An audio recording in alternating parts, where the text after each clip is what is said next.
Hey, Pirate Nation. This is former East Carolina pitcher Davey Penny of the Keith LeClaire era, class of 2003. Keep it tuned to the sports objective as you follow our Diamond Bucks on the road to Omaha, because y'all know we're going.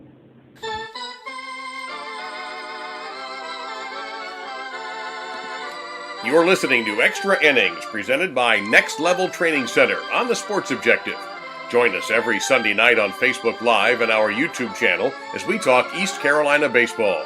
ECU play-by-play voice Corey Glore and others will join us as we look back at the previous week and take a look at what's ahead. Now, let's talk Pirate baseball.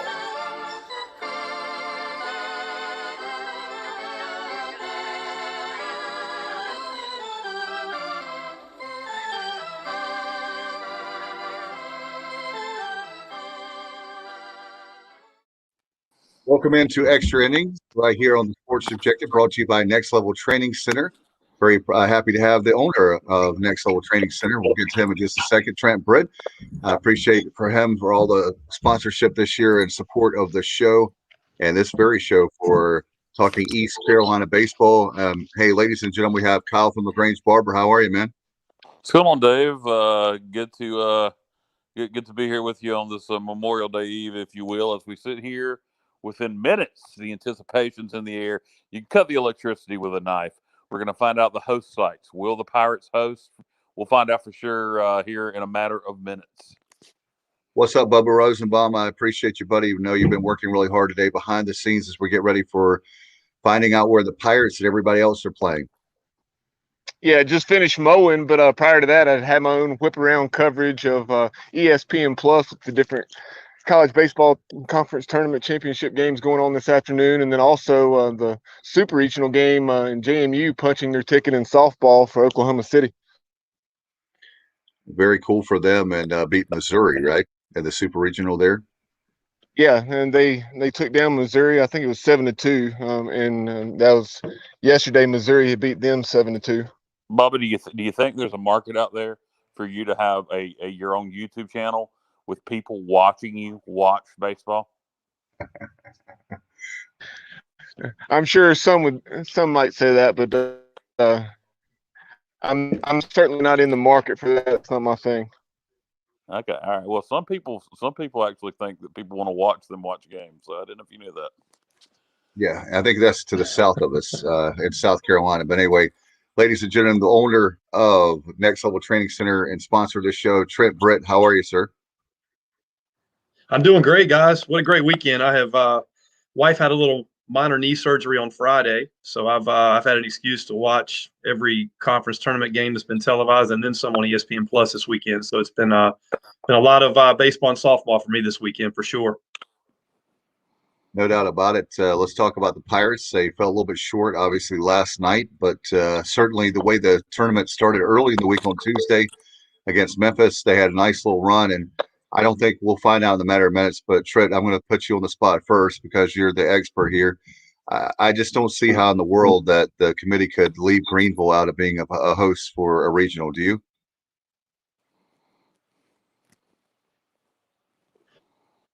No, I feel pretty confident, Dave. Just following the 20 sites all weekend and taking a look at how it's played out with those 20 schools. I feel very confident we're going to be in there. If I had to guess, I'm going to say a 13 or a 14 would be my guess. When they, we'll be a site and we'll be, I think a 13 or a 14 is a total guess, but it's an educated guess. Yeah, that's I was thinking 12. But you obviously, I know if we'd won the tournament, we may be somewhere between 8 to 10. But since we didn't make it even to the finals, I was thinking a 12. So when you say a 13, and then I know there's some other folks that Bubba's pointed out to me earlier today that were saying 13, and I think was a D1. Honestly, don't recall that offhand. Yeah, that was one of their projections that had Baseball America said 15. Yeah, Baseball America, I believe, may have been 13, and then D1 Baseball 15. Well, anyway, the most important thing is we're going to be one of the 16 regional sites at this point. Disappointing, obviously. We'd obviously love to do that, but I know that Mike Mullis has told us before, Trent, that just to be in a regional period, no matter where we play, is a really big deal for this fan base. And they're well coached. We know we have a lot of talent. They have they have a lot of talent still to make a nice run in June. No, I'm pumped, and I think look, I think this team, when you're in a scenario where you're playing for a host site and playing for a number one seed, you're in rare air. And let's not forget, this is it's not like we've had dozens of these types of opportunities. It's becoming more the norm for us to be in the mix for it. But I'm just thrilled that that we're one of the sites that hopefully is going to be hosting, and then we'll take our chances from there with the other three teams in that regional. That we go try to win that, and then we see what happens around us. But it's a tremendous accomplishment when you have roughly 300 Division I programs to be one of the 16 that get a chance to host. So I don't care if we're the 1 or the 16, just get an opportunity to play baseball here in Greenville would be really exciting. Speaking of rare air, Trent, I mean, I you'd have to go look at all the different programs in the country, but I'm sure quite a few SEC programs, but 3 straight. This would be 3 straight times with last year withstanding, the COVID shortened. But the last 3 seasons that you could host a regional, we would be hosting 3 in a row. That's rare and that's impressive. Never happened before, right, Bubba? No. So, yeah, no doubt. And I mean, I know for all of us, it's we're all getting accustomed to this kind of being the standard. I mean, Cliff's not hidden from it, and he openly talks about getting to Omaha, and our fan base has kind of adjusted their sight lines to where it's now. It seems like it's a minimum expectation that people think we're supposed to be in the running for number 1 seed. I've certainly felt that all year just listening to people's comments when we lose a game. And I kept reminding people that whoever wins the national championship in this sport is likely going to have 15 or more losses on the season. So still, it's nice that expectations have been raised so high where we think we're supposed to be contending for a number 1 seed every year. So here we are for the 3rd year in a row. So maybe that's a fair expectation. I think the thing is, I don't think the fans believe. I think the fans believe that we have to host a super regional to make it to Omaha, because every time we've gone on the road to play in a super, we've lost. So I think that's why the fans have honed in on so much. At least being a 1 seed and hosting, because they want that super regional in Greenville so bad. And of course, it would be nice, but we can go win a super regional on the road. We were 90 feet from doing it in Lubbock. And it's done every year. Somebody wins the super regional on the road and goes to Omaha every year. So there's no reason why we can't do it.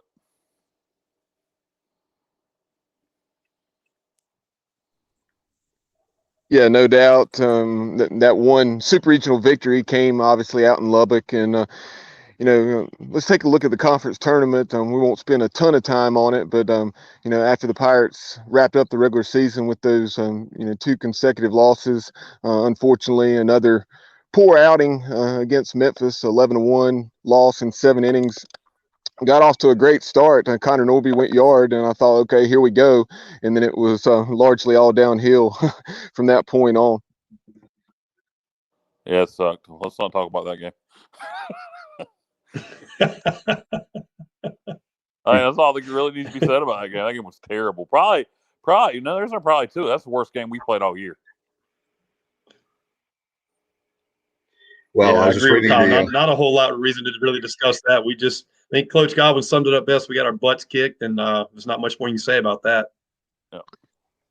No, not at all. We can certainly move to Wednesday. And I tell you what, Trent, I'm really impressed. I will get your take as somebody that I've really liked a lot, watching him from the time he was here. I know he's had trouble with injuries, but man, Gavin Williams, 10-0. I mean, that performance he did on Wednesday is just, we're talking about getting accustomed to things. We're just so accustomed this year of how well he's pitched. It's just lights out, unbelievable. And I want to get your take on what he's done this season.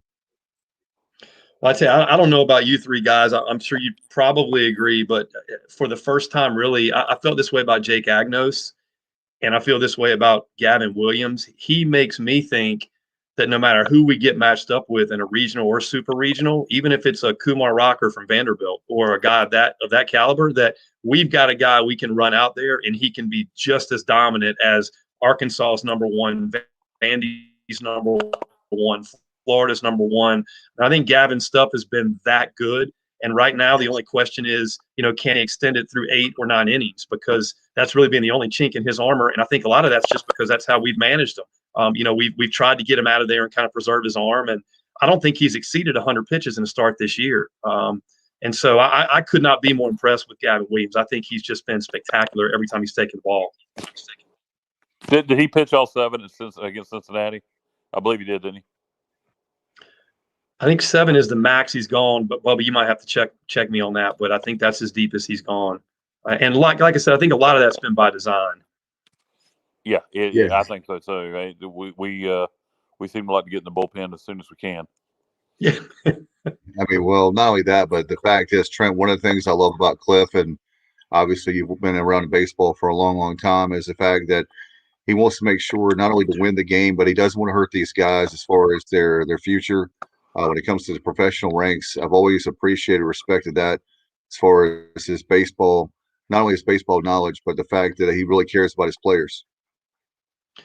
Yeah, no doubt. And I think looking forward, one thing that I've reminded some of my friends is, with us playing the same team 4 times in 40 hours all season long, it's caused us to use our bullpen in a way that's a little different than what it may be this coming weekend in a regional if we're able to win our way through, meaning we may see a much more traditional format of trying to get the starter to go 6, 7, 8 innings. And then these relievers, Mayhew, Bridges, Colmore particularly, that throw almost every game, they're just going to be asked to hopefully eat up 3 outs, maybe a piece, and that's it. Not coming in the 3rd or the 4th because they're running a 4 starter out there, against the same team that's seen us, 3 times previously. So I think it's going to be a little bit of a breath of fresh air. I think Gavin will probably be given a little bit more rope to play with. I think Wisenhunt certainly will. They stretched him out yesterday, the longest that he's gone. As well. And so he had been on a pitch count of 50 and 70 the prior 2 starts and then been out for 3 or 4 weeks before that. So I think it sets up a lot differently this weekend, especially if we're able to win the opener on Friday night. And depending on what we choose to do with that, depending on who the opponent is. Yeah, and for our listeners again, the regional host flights are supposed to be announced at 7, or supposed to be released at 8:30, and we will have that for you live right here on the Sports Objective. Tell your friends, tell your neighbors to tune in and watch along with us and find out for sure that we're hosting. I feel pretty good about that. In fact, I know in Clearwater, one of the things I've been disappointed with, and I'll just say this, a great place to have the tournament. But when you guys were watching those games, did it make you upset to see that we didn't have not only, well, East Carolina fans will understand why, because we're working and we are, probably 12, 14 hours away. I don't need something like that. But it just seems like for a conference tournament, there would be more fans than at Clearwater. I think two things, probably COVID related, and UCF and USF both didn't have good seasons. I know they were in the championship game today, but I guess that was kind of unexpected.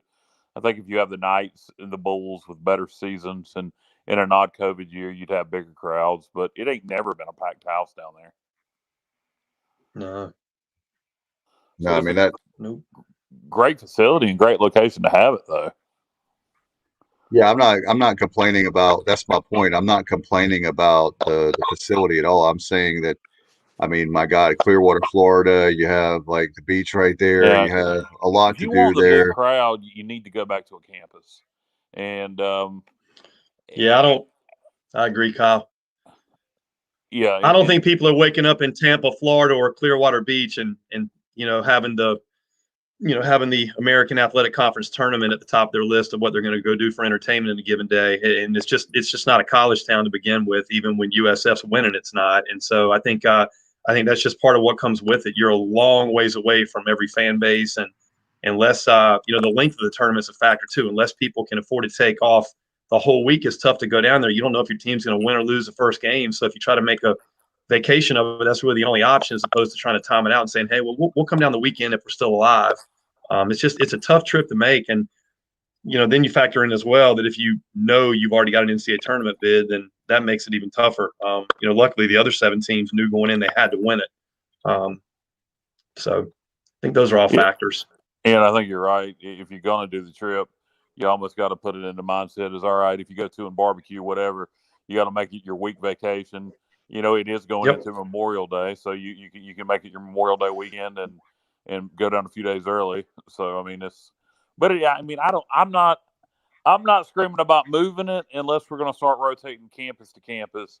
That gives East Carolina a chance to host probably pretty regularly. I mean, I don't know who would host more than us in baseball if they start moving it back to campus. I would imagine it would probably pretty much rotate between East Carolina, Tulane, and Wichita State, maybe Houston if it started going back to campuses. But I don't see that happening anytime soon. Don't forget Wichita State and Wichita State. Yeah, I think I said them.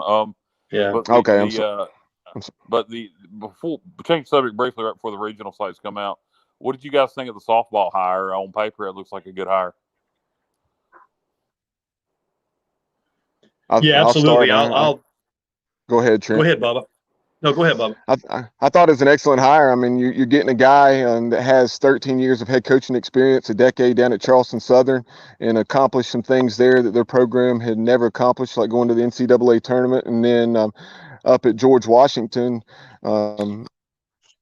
he took the Colonials to the tournament this year, and they nearly knocked off Louisiana. I think lost an extra inning ball game to Louisiana, and had one of the top players in the country. I'm trying to recall her name, but had a girl that hit close to 20 home runs.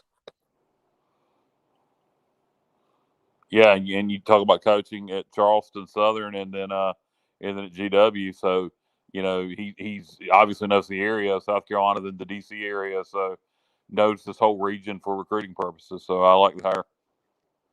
Yeah, I actually reached out to Jeff Barber a couple of days ago after the hire just to get any thoughts Jeff might have had. Jeff's obviously the athletic director now down at Charleston Southern, and he had nothing but good things to say. I didn't know how much they may have overlapped because he left about the time Jeff got there.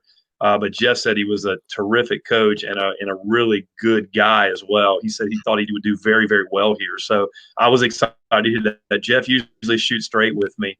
Our relationship goes back to Jeff's days as the athletic director at Liberty, and at the time that they were recruiting my son, and he ended up going there to play. And so he usually shoots straight, and he felt he was really high on this guy as well. So I'm excited. I got a tough question for you. We're minutes away now from the host site. If Liberty is going to be in the Greenville Regional, is that going to be tough for you to have Liberty and East Carolina? Yeah, I'd prefer. So I've got on my I've got my Pirate shirt on, but then underneath, in honor of my son, I've got my Liberty shirt on as well. So not for me. I think probably more for my son, because he'd like to really root for them both. I mean, he was raised a Pirate, but right. We both have a deep affinity for Liberty as well. But they're definitely, I can't see them not getting in. They've got a mid-30s RPI. I think they'll be probably a really high 3. But yeah, my preference would probably be they not be here. But if it is, then it is. So. Yeah, like you're saying, Trent, I think they're 37-14, and with that RPI, it would be an absolute crime if they didn't get in. Yeah, it was interesting yesterday, watching, UNCW lost a heartbreaker today. I don't feel good about them getting in now. They're in the high 50s. Campbell got upset by Presbyterian. Liberty got upset, by Jacksonville, and then obviously East Carolina not winning. So all of those kind of had an effect. Campbell be another interesting one to watch just because they've got a really high 30s RPI. I think they're going to get in, but they may be competing with the Georgia Tech, Florida State, UNCs, Virginias of the world potentially. Wow. And Campbell doesn't have very many top 100 wins. I think they've got 8 top 100 wins. So that's the kind of thing I'm really interested to see in a COVID year like this, how it gets evaluated. How do you evaluate the Big Ten when they only played each other? I mean, it's going to be fascinating. Is that the selection show, guys? Bubba, is Trent, whoever knows, is it 12 o'clock tomorrow on ESPN2 or? I think it's ESPNU at noon tomorrow. 12 o'clock tomorrow on the U. Okay. Yeah. What Jacksonville did in their conference tournament, winning the A-Sun, I guess it is, knocking off Liberty, 16 wins for the Dolphins, and they've had excellent baseball down through the years, but this year was not one of those. But they're obviously playing good baseball at the right time. Yeah, they stole a bid, and Presbyterian stole one as well yesterday, beating Campbell down there in Fayetteville. So that's Yeah, no doubt about it.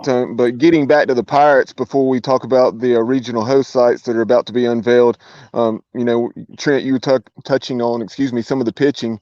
You talked about the solid start by Carson Whisenhunt. Maybe didn't have his best command, had 4 walks, but he found a way to work through that. Allowed just a 1 run and 1 hit in those 5 innings and through 90 pitches, like you referenced. But I was really encouraged. The game 2-1 in that second game against UCF, and you had Garrett Saylor and also C.J. Mayhew, who had rough outings in their first appearance in the tournament. Really pitched well, and they combined to work something like close to 7 innings, and struck out probably 10 or 11 guys, and maybe didn't even issue a single free pass. All right, Bubba, check your Twitter Saylor, here. We're 1 minute past. Saylor and Mayhew both were absolutely filthy. That was what Saylor particularly is capable of doing. His stuff you can see on television just was moving tremendously. So I'm hopeful he'll springboard with that, because he's got the ability. He and Carter Spivey both have the stuff. Yeah. It's just a matter of executing it.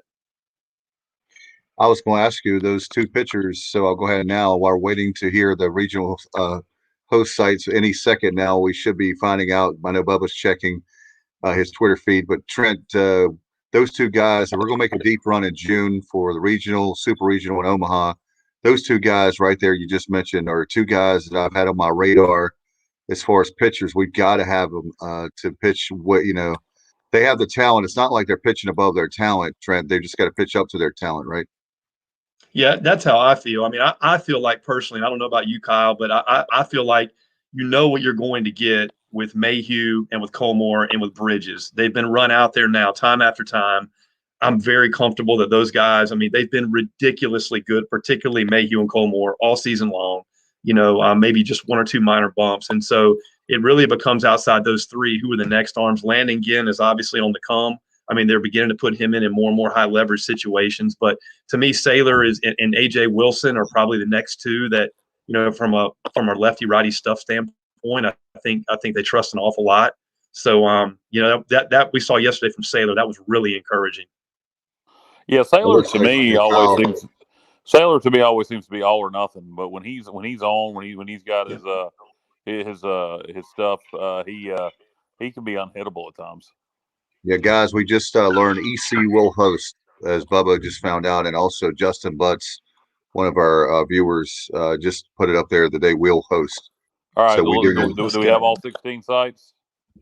Well, I'm sure he'll get to that, but I wanted to say that before so we could get it on there as fast as possible. But for folks viewing right now, so we definitely know they will host, and we'll get the other teams up there in just a second. Trent, that's Louisiana Tech is hosting. Just saw Louisiana Tech is hosting, so that's a really interesting one. So do you think that Old Dominion they were 19 in the RPI going into they were 19 in the RPI going into today, and they lost. So that's just really fascinating to me. I don't know. I was not expecting that. I had heard multiple times that CUSA would, because of the amount of teams they had ranked and in the upper echelon of the RPI, that they would definitely get a host site. So it would just depended on which team, and so La Tech gets it. South Carolina's also hosting. There could be your ODU 1 seed. Yeah, we just got to. Yeah, I'm reading here. We got from Tom McClellan that obviously that we're getting an email right now that we will host. So that's a reliever there, and not a surprise that we would be hosting, but it's also good to see it when it's official that we're hosting. So it's a good thing, right, Bubba? Yeah, no doubt. And Dave, I have those for you. Across by the screen here momentarily, but the Austin Regional, and University of Texas is hosting. South Carolina, Oregon, Arkansas, TCU, Florida. We've already talked about the Pirates. Tennessee, Texas Tech, and that's all that's been released so far. Tucson, University of Arizona, Mississippi State. Stanford, Notre Dame, and then Tech, like Trent mentioned, and then Ole Miss, and obviously Vanderbilt. There you go. There you go. By the way, SEC, guys, how many sites was that for the SEC, Bubba?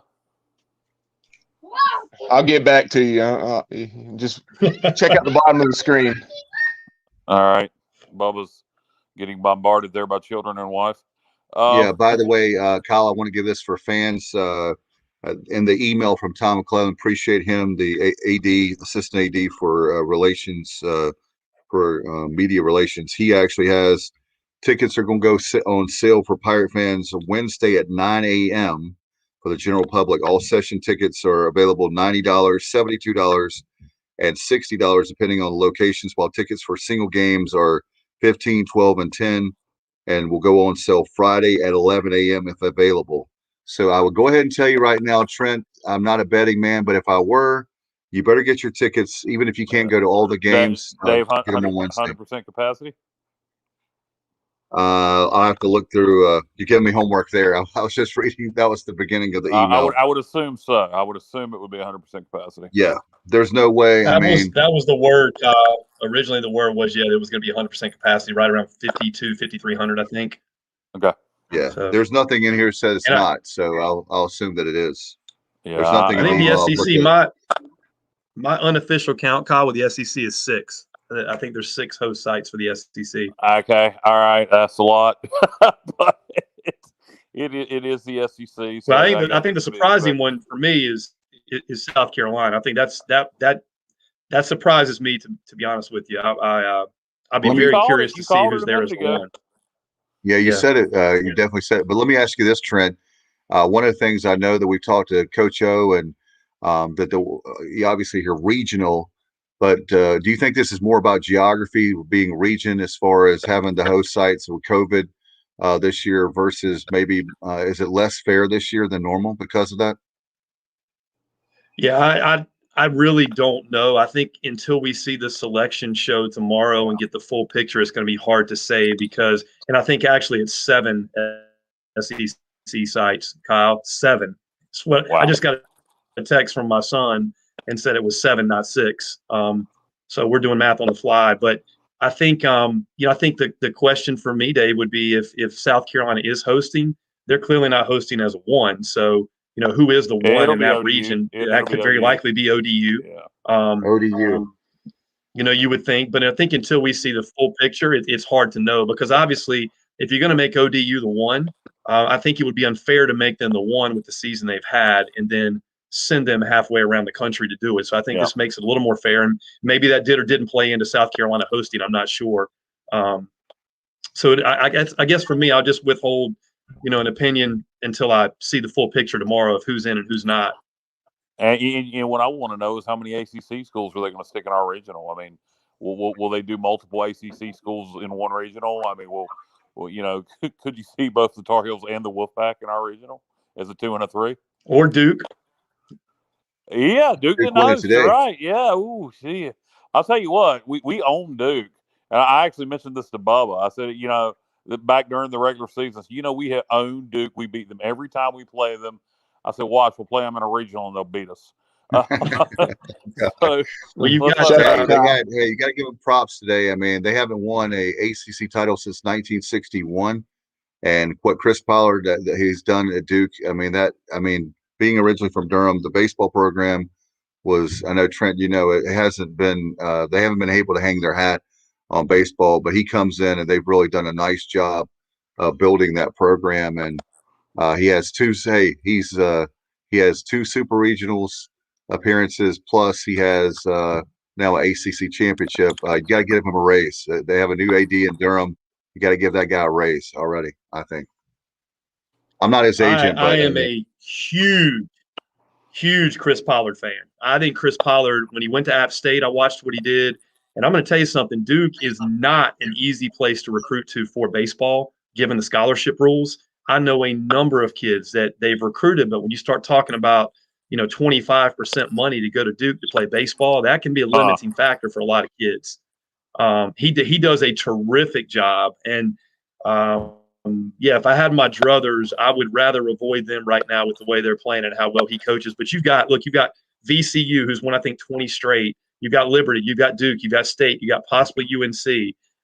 They're all right here. I think I counted on my own fingers maybe 8 or 9, 2 or 3 seeds that were right in our geographical area that you can make an argument for. Charlotte's another one. Yeah, Charlotte didn't do us any favors. Any of them could get sent here as a 2 or 3 and maybe multiple. Go ahead, Trent. We have some lag there. Go ahead. Was he done? Yeah, Campbell's another one that you can throw in there as a possible 3.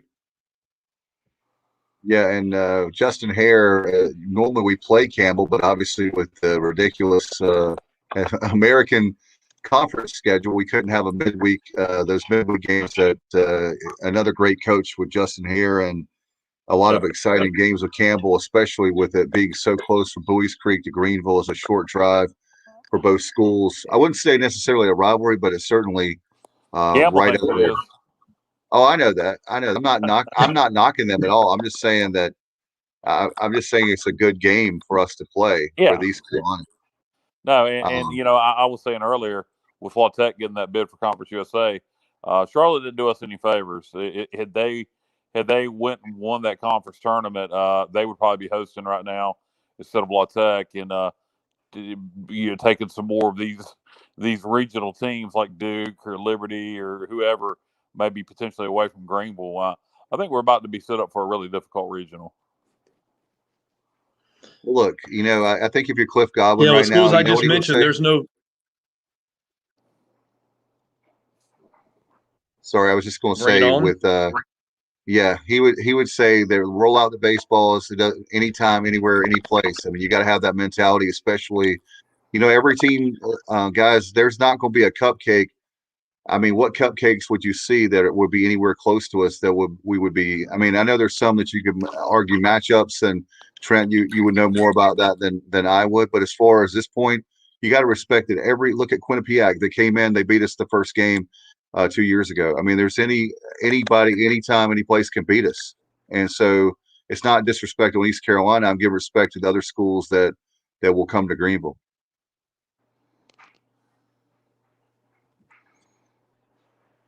Yeah, no doubt. I mean, you're going to see good baseball teams right now because it's postseason play. But it'll be interesting to see. Like we mentioned, Charlotte and Trent alluded to. We're talking about who's going to be the 2 seed. Will it be Duke? Will it be State? Will UVA? I mean, it could be Charlotte. Charlotte's going to be a 2 somewhere, most likely. So where will they be placed? I mean, this is potentially. It could be a very interesting regional. South Carolina, the only other team in our immediate area hosting. You figure ODU is going to be the 1 there, which puts South Carolina as a 2 there. But who knows if ODU, if South Carolina is the 1 and they put ODU as a 1 somewhere else, I don't know where else they could be a 1. We'd have to look at the sites again. But if they don't put ODU there as the 1, then and South Carolina's the 1, then who knows what that regional could look like. Yeah, I can't see that. They lost 3 of their last 4 series. They went out early in their conference tournament. They're, 20 plus losses. I can't see South Carolina as a 1, but stranger things have happened. Yeah, I've got to feel like that's a spot for ODU. Yeah, no question about it. That would be disrespect to ODU. You were talking about earlier Gonzaga. Putting them out to the West, wouldn't that be the disrespect to a team that has a high RPI like ODU? I mean, they played really well this year.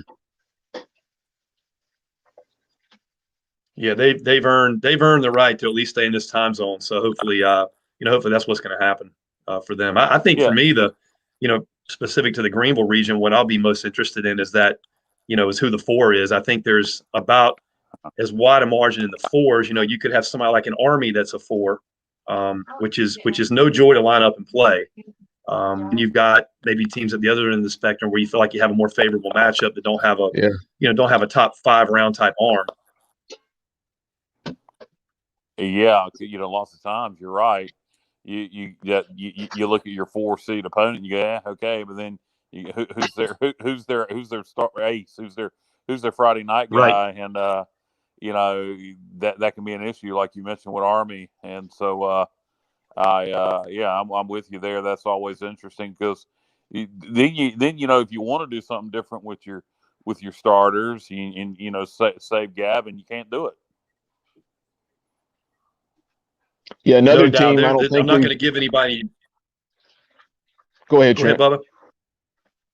Well, I was going to say that I'm not going to give anybody any bulletin board material, but just looking at who the automatic qualifiers have been in our regional area, meaning maybe a 2 or 3 state area, there's definitely 1 or 2 that I would much prefer as a 4 seed over somebody like an Army, who's projected to be a 4 seed. That Army's had a history of stinging teams, so I'm not going to again give any bulletin board material, but there are 1 or 2 that I would much prefer to have as a 4. Some of these automatic qualifiers that wouldn't have gotten in without winning their conference tournament. So we just hope maybe one of them lands here that, that anybody that comes here is going to be good and they're going to have earned their way. But there can be big differences in those 4 seeds. All it takes is one arm. And you just hope you don't draw a 4 seed that has that arm. Let's send Army out to Vandy and get a nice pitching war for game 1. I'm good with that. I mean, if Army comes here, so be it. That's fine. I'm just using them as an example of kind of a generic example, really, of a really quality program that tends to get a 4 seed. And they're traditionally somebody that's been in the tournament some versus maybe a team that has not been in the tournament much, or a team that that really didn't have a very strong year, but then just got hot at the right time for 4 days. Whatever the names of those teams are, and we'll know that more tomorrow. But I think for me, I think there's way more differences among the 4 seeds than there often are among the 2s or the 3s. I guess that's the point I was making. Yeah, no, you're right. I agree with you 100%. You get 2s and 3s are going to be pretty much solid throughout, but you get that 4 seed. It could be somebody that shouldn't even be there, or somebody that plays in a weaker conference, has a Friday night ace, and then you're in a war. I'm with you 100%. Another regional team that we haven't mentioned is VCU. VCU was 37-13. They won the A10. Yeah, and I always have to remind myself that the Rams are in the A10 now and not the Colonial. But you A10 champions there for the VCU Rams. No, I mean it's just. I think they've won 20 straight, Bubba. Is that right? I think they've won 20 in a row. I believe that's correct. It's something like that. Yeah, it's another team that you probably. Hey, what do you guys think on these 1-bid leagues? That if I'm a one, and I guess you kind of almost don't want to, because you don't want teams to feel like they don't have anything to play for. But these 1-bid leagues, when you have a team like Jacksonville win your conference tournament, then you might not get your team that's been good all year in, and that just doesn't seem fair to me. That a team gets hot, wins the conference tournament, getting in, and then the team that was good all year gets left at home. Well, that's the same thing in the NCAA. It's a great argument. Yeah, you see that with basketball every year, Kyle. It's you look at us in 1993 with that CAA title. I mean, we were far from being the best team in the league, but we got hot the right 4 days and got in. And so no, I've thought that for a long, long time, that there had to be a better way to do it, but I haven't been able to come up with what that is to make the rest of the season meaningful once a team's out of contention for something. But you're right. I mean, in baseball particularly, the course of the 3.5-month season is certainly more valuable than 4 or 5 days are. Can baseball? Do you think the sport is to a popularity? This is for all 3 of you. Do you think the sport is to a popularity that we could support an NIT, like a 16-team tournament for the best 16 that don't get in? Do you think we're to that point yet with college baseball? I would vote for it, but I know Trent's going to say as far as the quality of baseball would not be that good. I guess that's what you're leaning, but I would have a problem with it, but especially when you look at ESPN with all their streaming stuff and with the other networks, they need a lot of quality. They need programming, so I think that would be good for them. I don't know how it would be good for the sport. I'm going to bet Trent's argument is you don't want to take away from the NCAA tournament. It's special to make it. No, look, I don't have any argument at all. I would say that the quality is. I would say baseball is probably the most. If you look at whoever the 120th best team is, it's probably the most diverse in terms of how the talent is spread out across the country. There's good players everywhere. I think it's more just would people watch it, because I would watch it, but I don't think that the average fan, many of whom don't even follow college baseball for the majority of the year, at the NCAA tournament level, until it's an event, until the regionals become an event. I just don't think I don't think it's quite mainstream enough yet that would probably work in terms of having anything to sell. I think the quality of play would be fine. There's a ton of really good teams that are not going to make this NCAA tournament. Bubba? You're on mute. You're on mute, Bubba. Unmute yourself.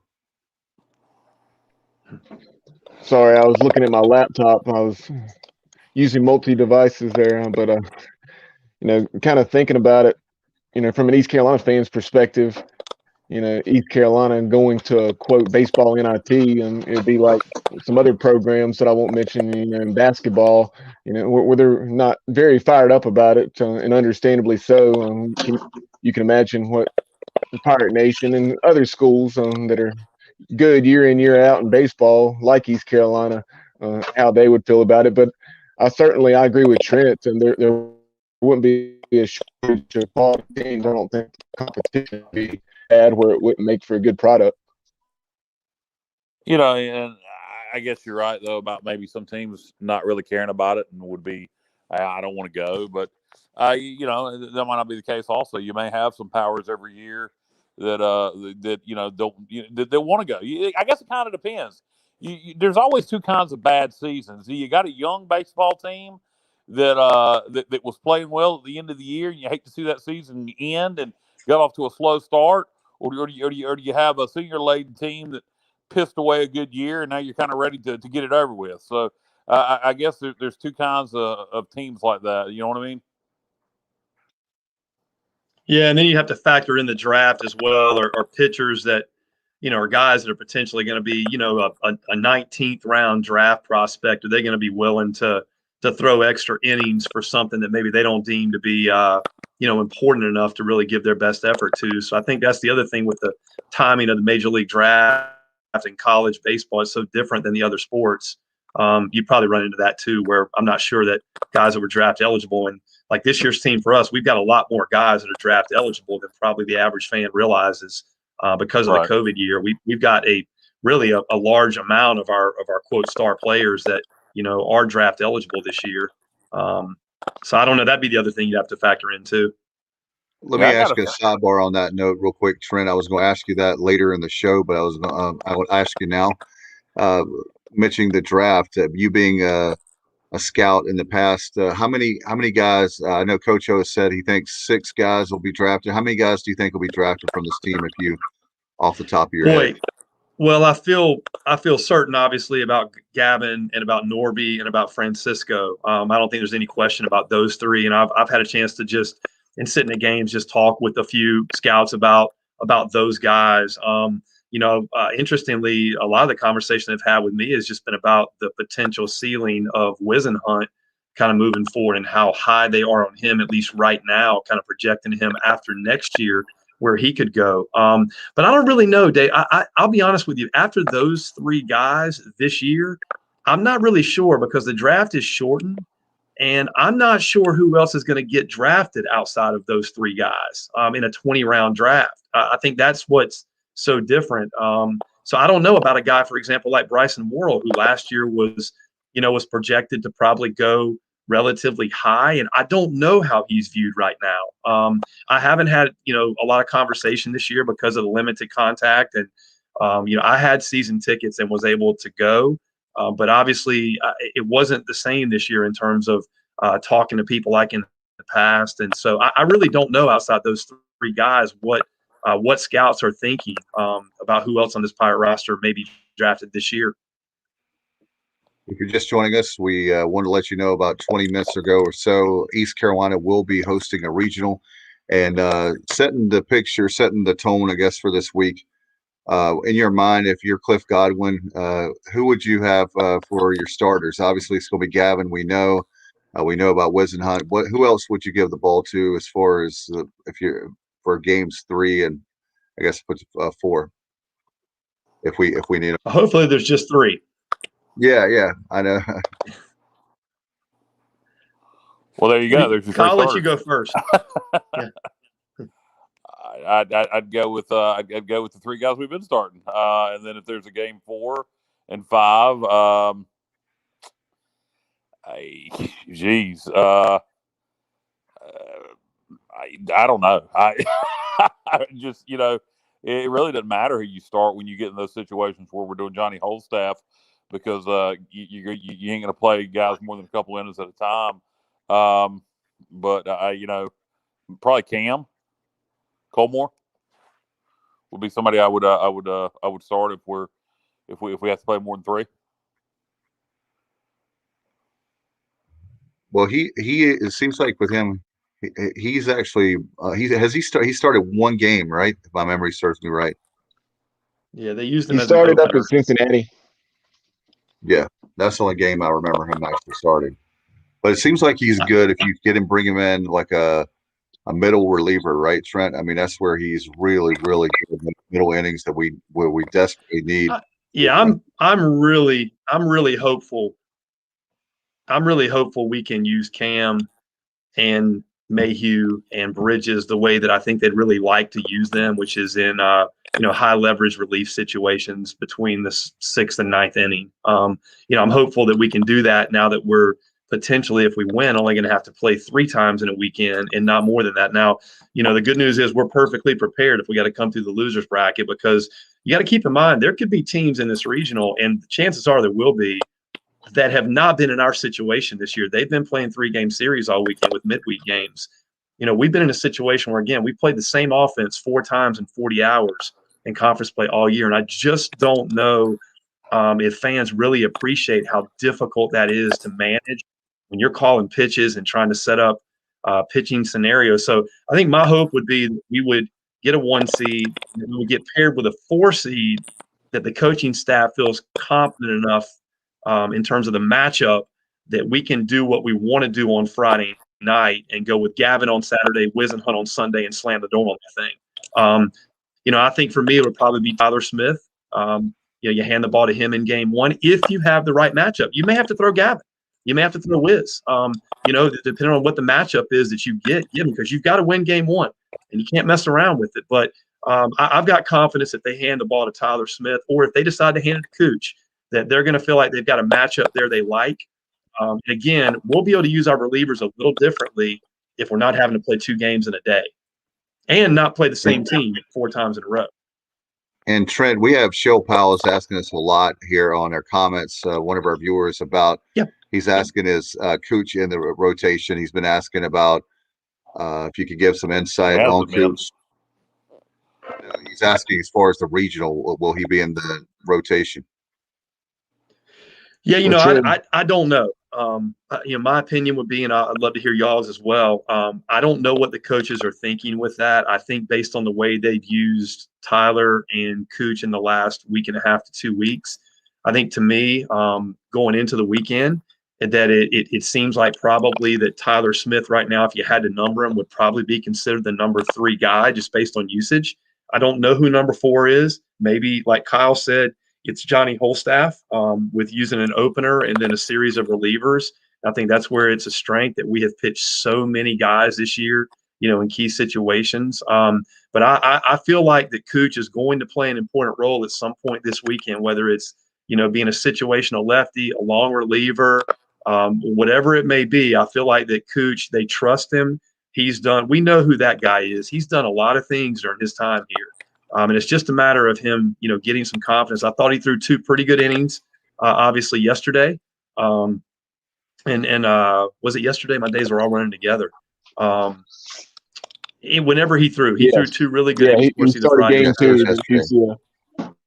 Yeah, and so but I think as of right now, you have to feel like Cooch is probably going to be he's definitely in the plans. It's just a matter of what his role is going to be.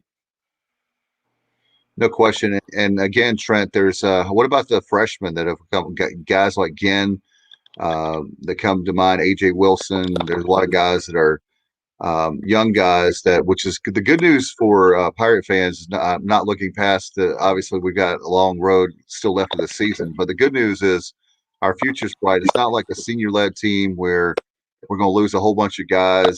We're talking about the draft, but a whole bunch of guys we're losing this year, and next year it's going to be thin.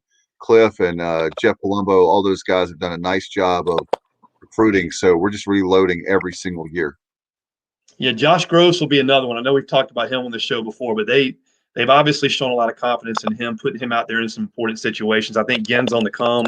So I think Gen and Gross are two righties that that you're going to see, in maybe matchups that they're going to come in and throw a little bit as well. We mentioned Garrett Saylor earlier. AJ Wilson, obviously, as a lefty, has thrown some important innings in the last week. So there's a number of guys out there they trust. But I think your starters, for the 3 games are going to be some combination of Gavin, Wiz, Tyler Smith, and probably Cooch Maynor in some role. Like I said, hopefully if we win, you just got to play 3 games. And that would be really nice because we haven't done that in a long, long time in terms of, it was only a non-conference play, but we played, a 3-game series. We've been playing 4 per weekend since then. No question. What about in the bats too? With this team, we know that the bats they can get on a guy early, and if you have like you're talking about the right matchup, if you can go ahead and get the guys with a lot of offense, you get in that bullpen real early in the game, especially game 1, kind of set the tone for the regional. I think that the one of the things that we've talked to the guys from the 19 team, Trent, I know Bryant Packard and others, is that they were really tired going into that regional, super regional, having to win those games the way they did. It was such a great atmosphere for Greenville for us to win that regional, but then they didn't have a lot left in the tank when they went to Louisville. So it's Go very ahead, Kyle. Yep. What was the question? I don't even know what the question was. You weren't paying attention. Well, I heard Dave, you talking about running out of energy going into the super regionals. What was the question to begin with? I was talking about the very fact that we need to do well, set the tone. Game 1, go ahead and win the thing, like Trent's talking about, instead of having to come back like 19. No, I think losing game 1 would be ideal. I think going into losers bracket and having to play extra games, use extra pitchers. I think that's the way to go. Of course, you want to win game 1. You want to win game 1, game 2, game 3, get the hell out of there, and then go to the super regionals and do it again. Game 1, game 2 of the supers, and let's go to Omaha. Ideally, we play 5 games the next 2 weeks. So, I mean, that's what you want to do. Play 5 games the next 2 weeks. These boys have got to win 1 more game right now to make it to Omaha than they did all year to sweep a weekend series. They got to win 5 games to make it to Omaha. So, of course. Let's win game 1 Friday night, set the tone. Hopefully, we won't have to throw Gavin. You can put Gavin out there against whoever we're playing Saturday, and then let's get to Sunday and make somebody beat us twice. Yeah, sounds great. One thing I was looking at, guys, that I don't think we should underestimate either is the difference in this team at home versus on the road or at a neutral site this year. Yeah. I mean, this offense, we're a different team when Gavin is on the mound, obviously, in so many ways, but we've been a different team at home as well. I think our record at home this year was 27-4. That's correct. And that is, and we were basically 1 game over 500 on the road or at neutral sites. I think we were like 12-11 or 13-12 on the road. So 27-4 at home. So, I think that offense will look a little different this weekend. I think guys will get rested. They'll get back. Look, let's don't discount. And I'm not making an excuse for them. It's just a fact. But we're the only team that was in this situation. We were in a hotel for 10 nights down in Florida between flying down Wednesday to play USF and then staying there as part of this tournament. So 10 nights in a hotel, you are not going to play the same way you are when you're fully, completely rested at home. And so I expect that'll show offensively. I think these guys will get back, get a good lift in tomorrow, start to get the legs under them, eat the same foods they're used to eating, quit eating hotel breakfast every morning, all of that. And I think that offense will look a lot different Friday, Saturday, Sunday. And there'll be some guys that maybe get their legs back under them, that hit the ball a little bit better. So, the numbers prove it. We're 27-4 at home. So whoever's coming in here is going to know that. That is not chump change at all. That is a serious mark at home that we've thrown up. No doubt about it. And you talk about being at home and our record at home, and this is the first time all year in a full house. And it's really going to be a home field advantage. I mean, those boys should be fired up. I mean, they should be super fired up. Obviously, anytime you're going to play in a regional, at home, you're going to be fired up. And now they're going to run out there for the first time with those stands packed, with the jungle loud. It's going to feel like they've been in a time. The guys who've been here, it's going to feel like they've stepped in a time machine. The young guys, it's going to be the first time some of those guys have experienced it. That's a great point. And how about you talk about a big factor, Trent, speaking of the home field advantage, having the men and women out there in the jungle, the screaming fans. This isn't a typical baseball atmosphere as far as like just a ho-hum kind of thing. People in Greenville take their baseball very serious. Yeah, no, there's no question about that. And I think that's very well known nationally. And I'm just excited that like some of the SEC schools have already been able to do that, we're at least going to get some of that before this season ends. And I think people will be really pumped to be in that stadium. I think the kids will be really pumped to have their fans finally back in there and be able to play in front of them. Yeah, and if I remember correctly, I'm trying to remember this right, and not that this has that much bearing on anything. Just kind of an interesting note with the stadium being packed. The alcohol sales rule, where it didn't have to be just in the tent, but it could be sold anywhere in the stands. That went into effect last year, and we really didn't get a chance to enjoy it. So this is going to be the first time we're going to have a packed stadium with beer flowing. That may be the best point I've heard made all night. That's a good catch, Kyle. There you go. A whole nother level of guys getting fired up. So you got to stay cool. Got to have something cool to drink out there. No beer will be spilled on any fans this weekend, right? No, it'll all be consumed. Oh my goodness. Yeah, we have, I know, Bubba, we have some comments from the viewers questions we want to get to Trent. So. Yeah, we've already touched on this a little bit, but Josh Thomas asked, he said, y'all, who do you think will, obviously the Pirates will be the number 1 seed, but who do you think will be some of the teams coming to the regional in Greenville? NC State and Liberty have been mentioned by Baseball America and D1 Baseball. I was talking to Corey Glore about it. He seems to think it may be Duke rather than NC State. We shall see. Norfolk State's been one of the number 4 seeds mentioned, obviously, only a couple hours up the road. What are your thoughts? I was not Duke. It could be where's Charlotte going? Charlotte's got to be a 2 somewhere. Yeah, you got Charlotte. You've got potentially, if they get in, both UVA and UNC, that'll be a 2 or a 3. You've got Campbell, if they get in, that'll be a 3. And so any of those, you got VCU that we mentioned earlier. You've got Liberty, and you've got Duke and NC State. So I think any of those 8 or 9 schools, are kind of common sense possibilities of being a 2 or a 3. That's what they're all going to fall in at if they get in.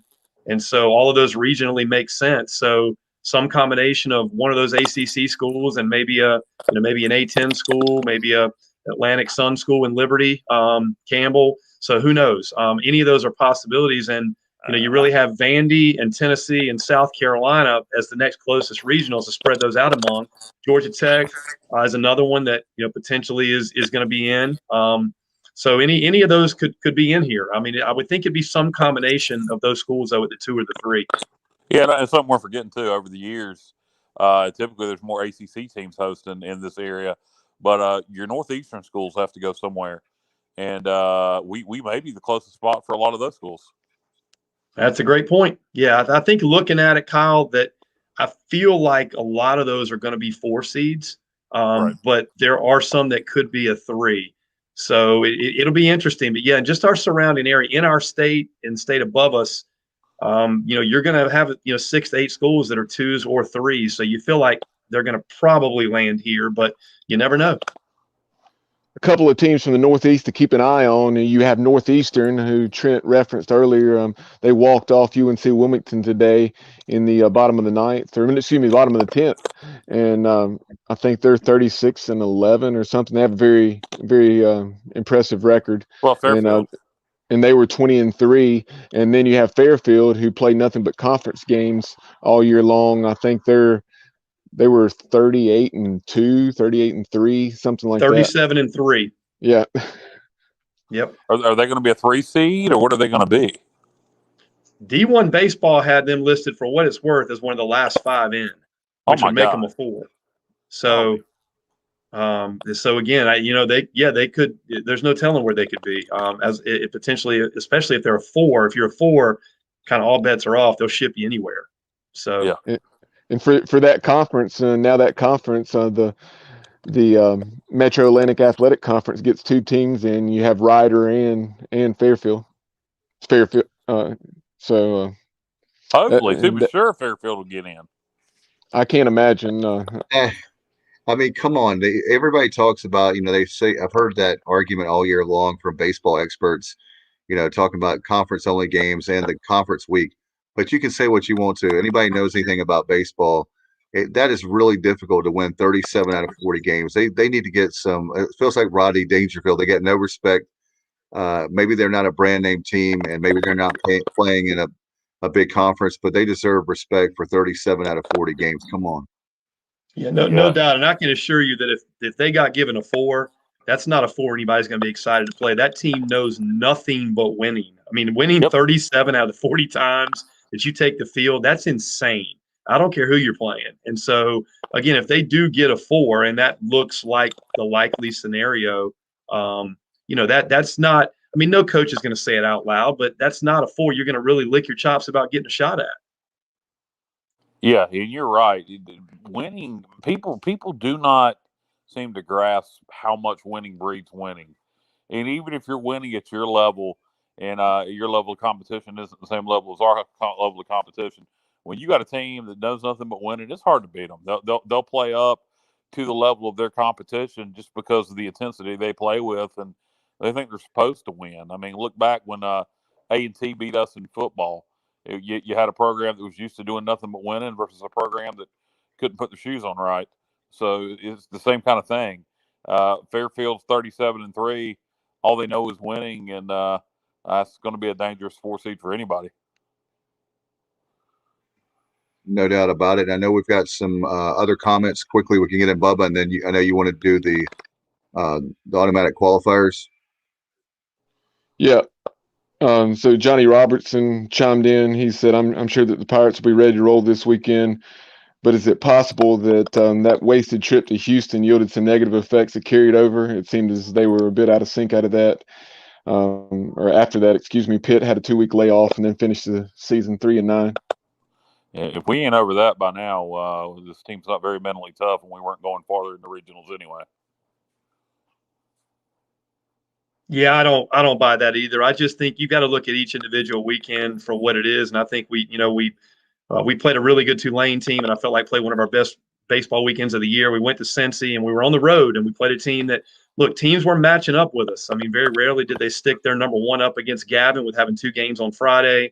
Again, I'll continue to say it, playing the same team 4 times in 40 hours is a really, really difficult task to win 3 out of 4. It just is. And I think there'll be a whole new animal.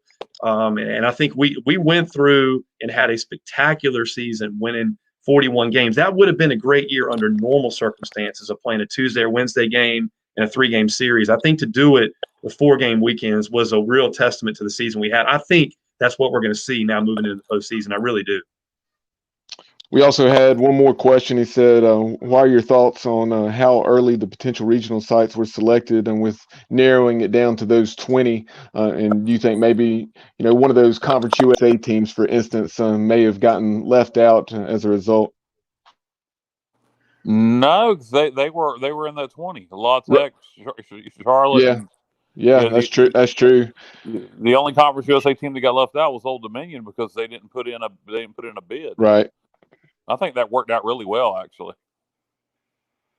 Yeah, and like we were talking about before, the ODU situation, they just need to improve their stadium or get a better relationship, or have, who knows what happened there behind the scenes if they tried with the Norfolk Tides. The Norfolk Tides has got an amazing facility. I can't imagine not hosting a regional there, and they had the week where they're not playing there. So that's just a huge surprise. But if you have an opportunity and you have a big season like Old Dominion's had, I just can't understand why they wouldn't host a regional. But I don't know. Like I said, their AD to me, he does some good things with scheduling for football, and then makes some weird decisions, like not figuring out a place for them to put in a bid to host, and just decide not to play football last year. I mean, he's all over the place.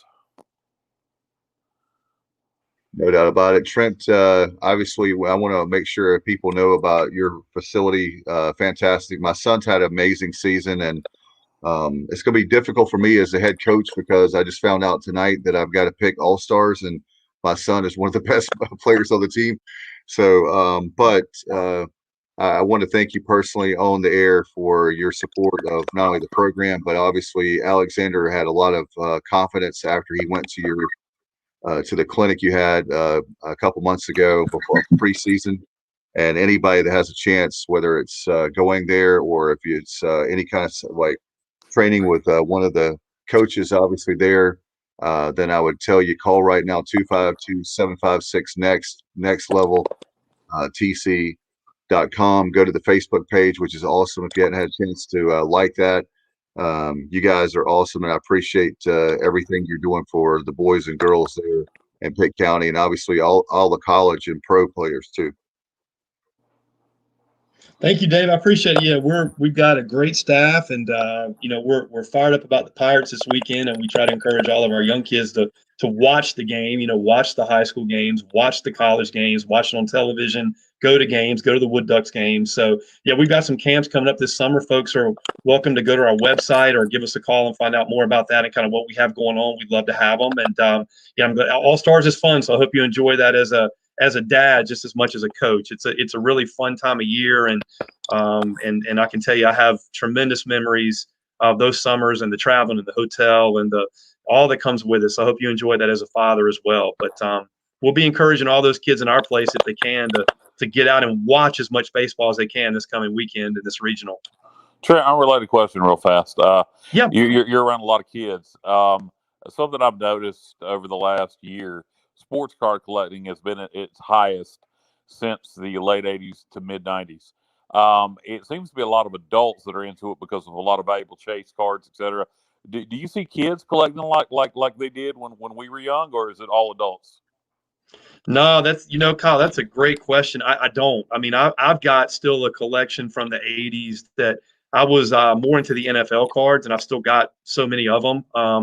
And I'm a huge Dallas Cowboy fan, so I had see that helmet in the background there. But I had every player that ever played for Dallas, and I don't see that. I see adults, and even with some of the guys from East Carolina, the Evan Bolivas and Jake Washers and Bryant Packers and Alec Burleson and Turner Browns, that as they get a card, a lot of adults that want those cards. But no, I don't see kids collecting cards and particularly chewing the bubble gum out of them like they used to at all. Which that used to be my favorite gum that was my favorite gum on the planet. I don't know about you guys.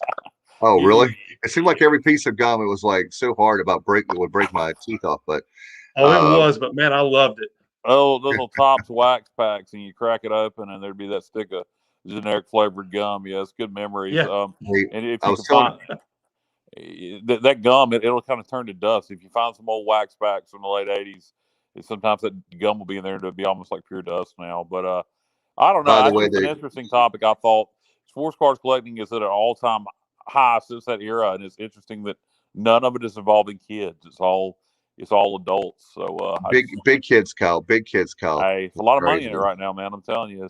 I think that's what changed the call. I think once it became, when I collected them, I never thought about money. I think once it became an industry and it started to be about making money, I think that's when it probably changed.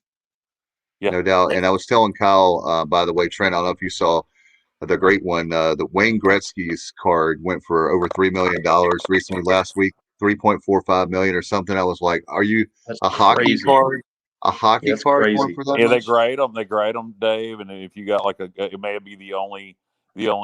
I forgot what the grading system's called, but it may be the only 10 of that particular Wayne Gretzky rookie card out there, and that's why. The sad part of it is, and we'll get off the subject and wrap this up. Back when Bubba and I were collecting, Bubba and I were the same age, roughly. That junk wax is what they call it. The early 90s, 89 to about 93, sports card collecting was so popular they overproduced cards, and it's called junk wax. Your King Griffey Juniors, your Frank Thomases, all those cards from that era are worthless. There you go. Well, at least you can have that. Well, I tell you what's not worthless is we're going to seg into our PGX gloves, players of the game, player of the week, I should say, and pitcher of the week. And Bubba, I'll shift it to you now. Yeah, we'll start off with the PGX Player of the Week. What a tournament Connor Norby had. Wow. Connor went 8 out of 17, also had 5 walks, so reached base in 13 out of his 22 plate appearances, had those 3 home runs, one against Memphis to start the tournament, and then he also led off the Cincinnati game prior to hitting one later in that game, a 3-run shot, and had 9 runs driven in. So Connor Norby, our PGX Player of the Week. And then our PGX Pitcher of the Week, Gavin Williams. Gavin improved to 10-0. He's won all 10 of his starts, a 1.32 ERA right now. And Gavin went the distance in the run ruling of Memphis in those 7 innings. Obviously, didn't allow a run, 4 hits, 10 strikeouts, 2 walks on 94 pitches. Great stuff there. And of course, Trent, your thoughts there on our selections? I guess those are hard to argue with the pitcher of the week being Gavin, and of course, player of the week being Connor Norby. I mean, a guy that's the Golden Spikes certainly candidate, and maybe the best player. I think he's the best player. I know I'm a homer, but he's one of the best, definitely, in college baseball.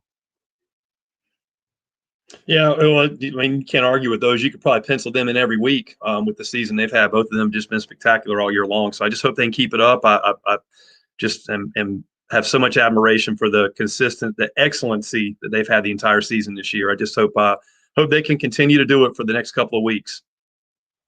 No doubt. And before we go, Bub, I know we had did you want to still do the automatic qualifiers for the selection? Obviously, there are.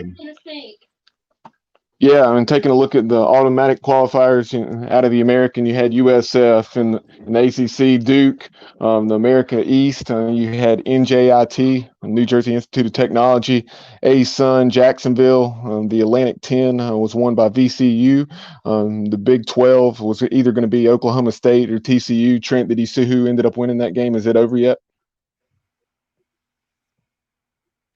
I know it was TCU still going on, I believe. 2-0 early on.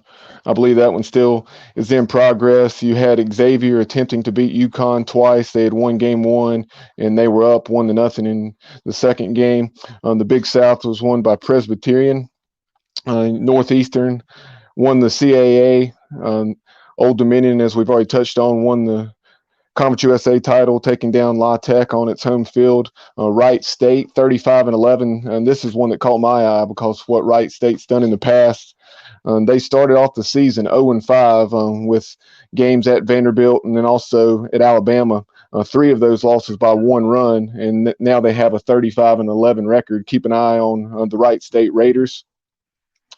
And then you also had, bear with me as you had Ryder winning the Metro Atlantic Athletic Conference, Norfolk State winning the MEAC, Dallas Baptist won the Missouri Valley. You had either Bryant or Central Connecticut State winning the Northeast Conference, Southeast Missouri representing the Ohio Valley. Army, like Trent mentioned earlier, won the Patriot League. Arkansas, obviously, going to be the top overall seed. By everything we see, 46-10 are the Razorbacks. Sanford won the SoCon. McNeese State will be representing the Southland. North Dakota State won the Summit League. South Alabama won the Sun Belt. And then you had Southern representing the SWAC and Gonzaga with the West Coast Conference. Bubba, who was it who had never heard of McNeese State that didn't know they existed?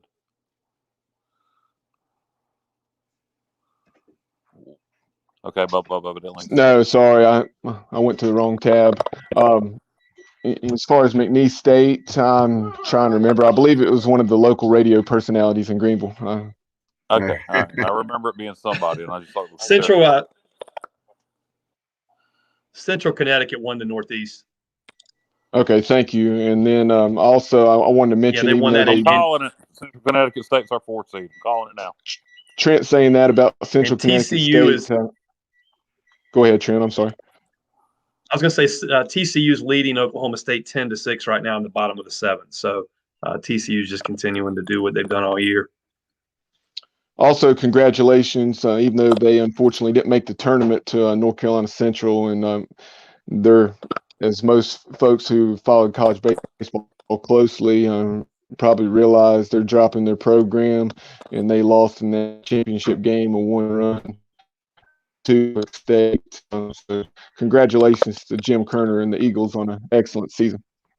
I'm glad you mentioned that, Bubba. They what a tremendous coach, and hopefully they can get their act together and bring that program back. I've heard some people that were not happy about it, especially in Durham. So they play, Trent, as you know, a baseball guy, and then we'll get out of here.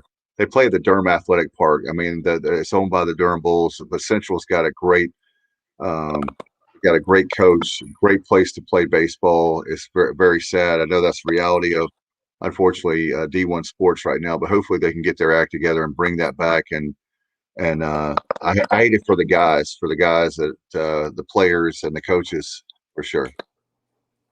No, absolutely. Well said. All right, Bubba, I know you have a graphic for the regional. Let's put that up.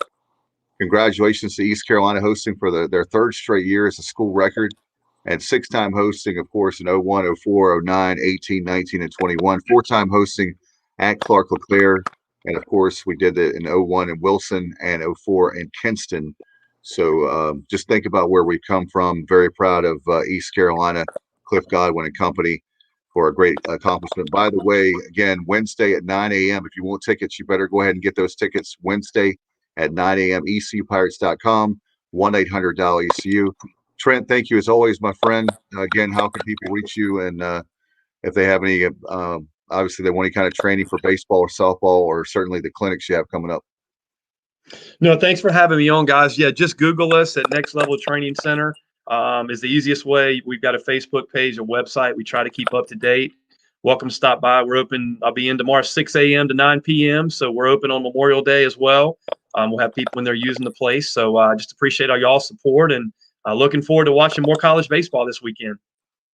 All right, again, tomorrow at noon, we'll find out where the Pirates, well, we know they're playing in Greenville, but who they're playing. The selection show, I believe you said, was on ESPNU, right, Trent?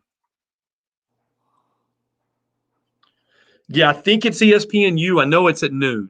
Sometimes they switch whether it's U2 or the regular. All right. I think Dave, according to what I saw earlier on the NCAA website, unless it had changed, like Trent mentioned, because it often does, it's at noon on ESPN2. Okay, on 2. All right, so there you go. 2, Yeah, not you. Okay. All right, so 2, not you. You Trent, too. thanks again, buddy. Appreciate you so much, and hope you have a great night, and we'll talk to you again soon. Appreciate you. All right, Thank you, guys. No doubt about it. Hey, guys, do you have anything before we go? Yeah, as you're watching your selection show tomorrow, you're grilling out. Maybe you're enjoying the day at the beach. Don't forget, tomorrow is not about it being a day off of work and holiday. A lot of people have made sacrifices in the Marines, the Army, the Air Force, Coast Guard, etc., fighting for our country. That's what Memorial Day is about. So think about that tomorrow as you're enjoying your day. How about you, Bubba? Absolutely. I echo what Kyle just said, and also make sure, Pirate Nation, if you are able to get tickets, or you're interested in tickets, at least make an attempt to place that order. 5 o'clock Tuesday is the deadline with the holiday tomorrow. So June 1st at 5 p.m. to get those regional ticket orders in. And then hopefully the Pirates will, you may check when you call. In the past, I believe you can go ahead and maybe put your name in the hat in case the Pirates did host a super regional.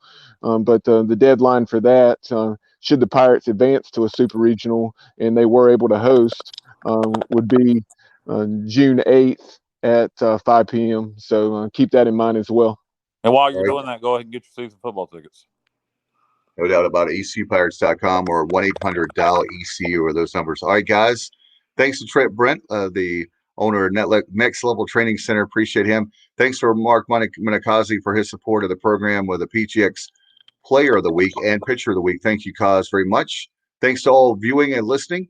Until next time, you've been watching Extra Innings and listening to it right here on the Sports Objective. Good night, everybody, and go Pirates.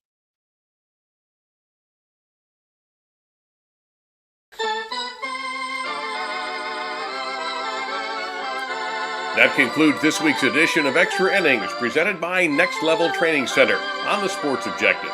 Join us next Sunday night as we will once again talk East Carolina Pirate baseball. Be sure to follow the show on social media at The Sports OBJ on Twitter, at The Sports Objective on Instagram. Like and follow our Facebook page and subscribe to our YouTube channel. Listen to the show pretty much anywhere podcasts are found. As always, we appreciate you tuning into the show. Go Pirates!